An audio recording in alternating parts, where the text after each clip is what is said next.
Assalamualaikum warahmatullahi wabarakatuh. Yang terhormat Bapak dan Ibu penguji, perkenalkan nama saya Rossi dengan NIM 18810035. Bermaksud akan mempresentasikan tesis saya di depan Bapak dan Ibu penguji. Sebelumnya, saya mohon untuk berbagi layar tentang hasil tesis saya yang berjudul Peningkatan Kemampuan Menulis Teks Cerita Travel dan Kepercayaan Diri Siswa MTS dengan menggunakan pendekatan saintifik berbantuan media audiovisual.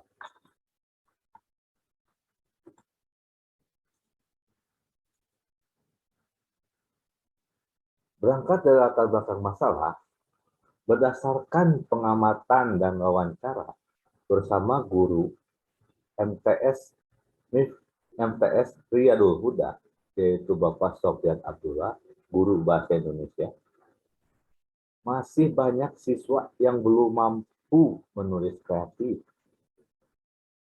Hal tersebut dikarenakan pembelajaran menulis lebih banyak disajikan dalam bentuk teori, tidak banyak melakukan praktik menulis. Rendahnya kemampuan menulis siswa juga dapat disebabkan karena pembelajaran yang monoton dengan metode ceramah. Untuk itulah guru dituntut menciptakan suasana kelas menjadi hidup, sehingga dapat menstimulus siswa berpikir dan mengembangkan kemampuan berbahasa, khususnya keterampilan menulis. Sejalan dengan itu, menulis dalam kurikulum 2013 bukan hanya menuliskan saja, melainkan menyusun teks dengan isi dan ciri kebahasaan yang telah ditentukan.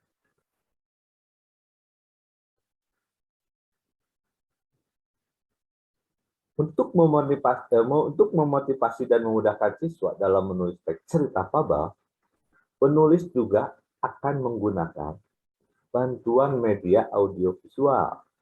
Seperti umumnya media sejenis, media audiovisual mempunyai tingkat efektivitas yang cukup tinggi menurut riset.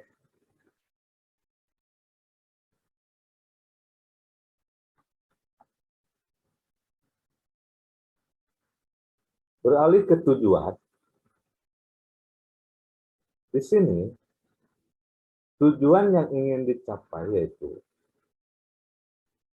kemampuan menulis teks cerita fabel.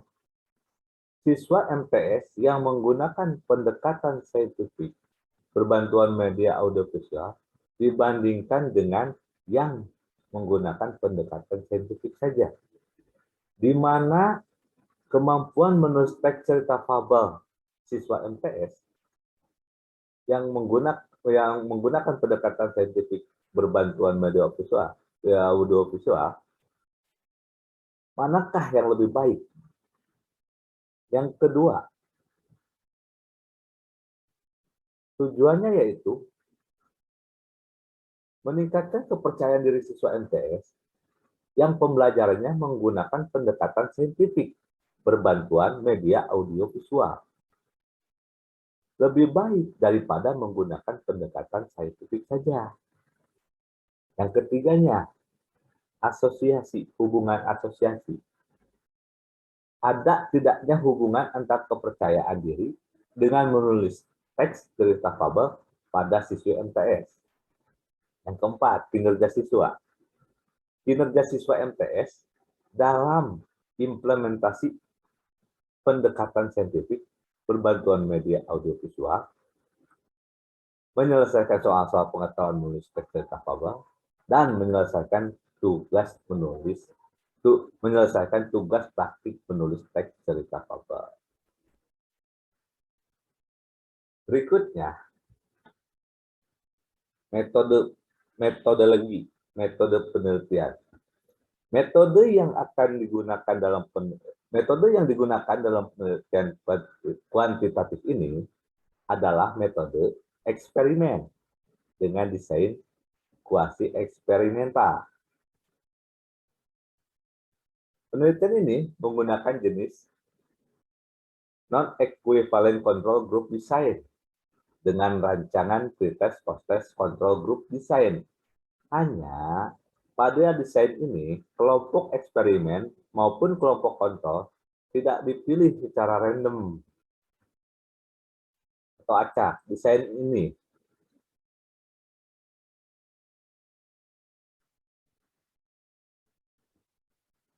dan teknik dan berkaitan dengan teknik yang digunakan untuk mengumpulkan data. Adapun teknik yang di penelitian yang digunakan sebagai berikut, yaitu satu, teknik observasi, di mana observasi atau pengamatan langsung dalam kegiatan pengumpulan data dengan melakukan penelitian langsung terhadap kondisi lingkungan objek atau penelitian yang mendukung kegiatan penelitian, sehingga dapat digambarkan secara jelas tentang kondisi objek penelitian tersebut menurut Tregar. Yang keduanya yaitu tes. Tes adalah pertanyaan atau latihan serta alat lain yang digunakan untuk mengukur keterampilan, pengetahuan inteligensi, kemampuan atau bakat yang dimiliki oleh individu atau kelompok menurut Ari Kunto. Sedangkan subjek yaitu siswa SMP atau MTS, populasi adalah wilayah generalisasi yang terdiri atas objek atau subjek yang mempunyai kualitas dan karakteristik tertentu yang ditetapkan oleh peneliti untuk dipelajari dan kemudian ditarik kesimpulannya. Sedangkan sampel adalah bagian dari jumlah dan karakteristik yang dimiliki oleh populasi tersebut. Jumlah siswa di kelas kontrol yaitu 25 siswa dan di kelas eksperimen 25 orang siswa. Hasil penelitian. Kemampuan menulis teks cerita fabel. Ini uji Mann-Whitney.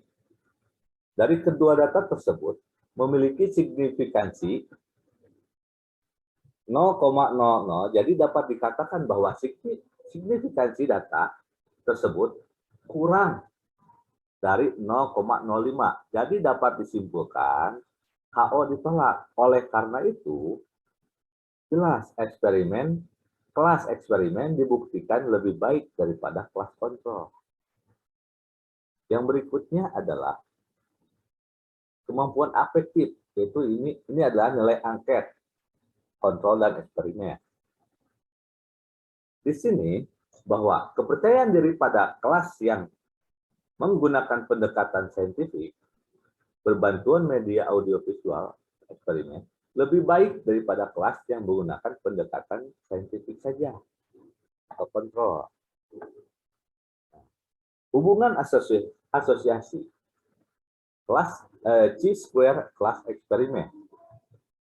Dilihat dari signifikansi dua tile pada kedua data, baik dari kemampuan menulis dan kepercayaan diri, mendapatkan signifikan sebesar 0,990. Jadi, data tersebut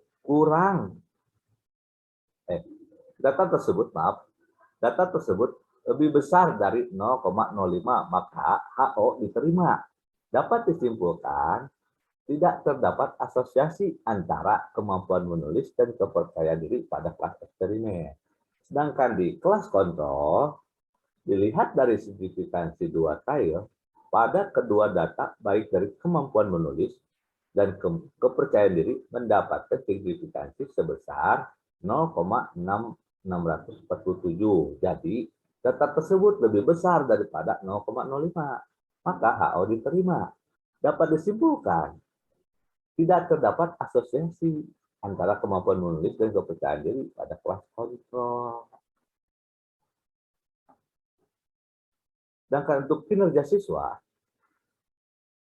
kelas eksperimen, kinerja siswa dalam mengimplementasikan pembelajaran dengan menggunakan pendekatan saintifik berbantuan media audiovisual telah terlaksana dengan baik. Adapun kinerja siswa menulis teks cerita fabel secara menyeluruh terdapat dalam kategori baik dengan nilai rata-rata 89. Untuk kelas kontrol sendiri, di kelas kontrol secara keseluruhan, kinerja siswa dalam menulis teks cerita fabel terdapat dalam kategori baik dengan nilai rata-rata 80. Selanjutnya adalah prosedur penelitian. Di sini, peneliti menggunakan prosedur saintifik, yaitu salah satunya ada beberapanya adalah mengamati, menanya, mencoba, menarik kesimpulan, dan mengkomunikasikan. Mengamati. Di sini, tenaga pengajar memberikan materi kepada siswa, dan siswa diharuskan mengamati dengan seksama materi apa yang disampaikan oleh guru. Selanjutnya, apabila seorang murid atau murid kurang memahami suatu materi, harus menanya. Setelah menanya dan dipahami tentang materi yang disampaikan oleh tenaga pengajar, siswa akan mencoba untuk membuat teks cerita fabel. Setelah membuat dan dikelompokkan, siswa akan menarik kesimpulan bersama guru dan mengkomunikasikannya kemudian.